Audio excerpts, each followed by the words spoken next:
நான் இன்னைக்கு வரைக்கும் எந்த வீடியோலையும் வெந்தயம் சாப்பிட்டா சுகர் சரியாகும், கருப்பரிசி சாப்பிட்டா சுகர் சரியாகும், கைக்குத்தல் அரிசி சாப்பிட்டா சுகர் சரியாயிரும், சிறுதானியங்கள் சாப்பிட்டா சுகர் சரியாயிரும், டெய்லி நடைபயிற்சி பண்ணால் சுகர் சரியாகும், வேற என்னது ஓட்ஸ் குடித்தா சரியாகும், யோகா பண்ணால் சரியாயிரும், மெடிடேஷன் பண்ணால் சுகர் சரியாயிரும், சியா சீட் சாப்பிட்டா சுகர் சரியாயிரும், வெந்தயம் சாப்பிட்டா சுகர் சரியாயிரும் அப்படின்னு நான் இன்னைக்கு வரைக்கும் எந்த வீடியோவில் நான் சொன்னதே கிடையாது, சொல்லவும் மாட்டேன்.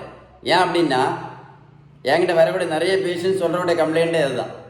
சார், நான் 10 வருஷம் வெந்தயம் சாப்பிட்டுட்ருக்கேன், 10 வருஷமாக கருப்பரிசி சாப்பிட்டுட்ருக்கேன், 10 வருஷம் கைக்குத்தல் அரிசி சாப்பிட்டுட்ருக்கேன், 10 வருஷமாக கோதுமை சாப்பிட்டுட்ருக்கேன், 10 வருஷமாக சிறுதானியங்கள் சாப்பிட்டுட்ருக்கேன், 10 வருஷமாக நடைபயிற்சி பண்ணிகிட்ருக்கேன், 10 வருஷமாக ப்ரோட்டீன் பவுடர் சாப்பிட்டுட்ருக்கேன், 10 வருஷமாக நல்ல காய்கறிகள் சாப்பிட்டுட்ருக்கேன், 10 வருஷமாக நல்ல பழங்கள் சாப்பிட்டுட்ருக்கேன், டெய்லி யோகா பண்ணிகிட்ருக்கேன், மெடிடேஷன் பண்ணிகிட்ருக்கேன், 10 வருஷம் வெந்தயமும் கரிஞ்சீரகமும் சாப்பிட்டுட்ருக்கேன். முதல்ல ஒரு மாத்திரை தான் சுகருக்கு சாப்பிட்டேன், இப்போ டெய்லி சுகருக்கு மட்டும் 4 மாத்திரை சாப்பிட்டுட்ருக்கேன் அப்படின்னு. முதல்ல 10 யூனிட் தான் இன்சுலின் போட்டுட்டு இருந்தேன், இப்போ 40 யூனிட் இன்சுலின் போட்டுட்ருக்கேன் அப்படின்னு. மாத்திரையும் நடத்த முடியல, இன்சுலின் நடத்த முடியல, நோயும் சரியாவில்லை. இப்போ புரிஞ்சுதான் உங்களுக்கு? ஒரு ஆளுக்கு ஏன் சுகர் வருது சொல்லுங்கள்? ஒரு ஆளுக்கு ஏன் சுகர் வருது? இன்சுலின் ரெசிஸ்டன்ஸ் நல்லா வருது.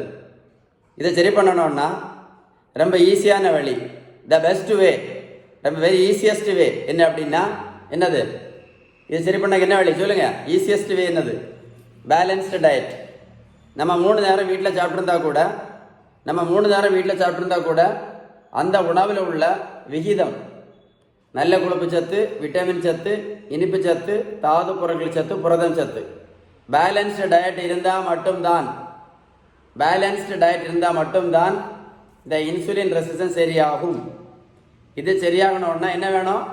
பேலன்ஸ்டு டயட் தான் ஈஸியஸ்ட் வே பேலன்ஸ்டு டயட். புரிஞ்சுதா இல்லையா? பேலன்ஸ் டயட் நீங்கள் எடுத்தால் மட்டும்தான் இந்த மாத்திரையை நடத்த முடியும், இந்த இன்சுலின் நடத்த முடியும். உங்களுக்கு பேலன்ஸ்டு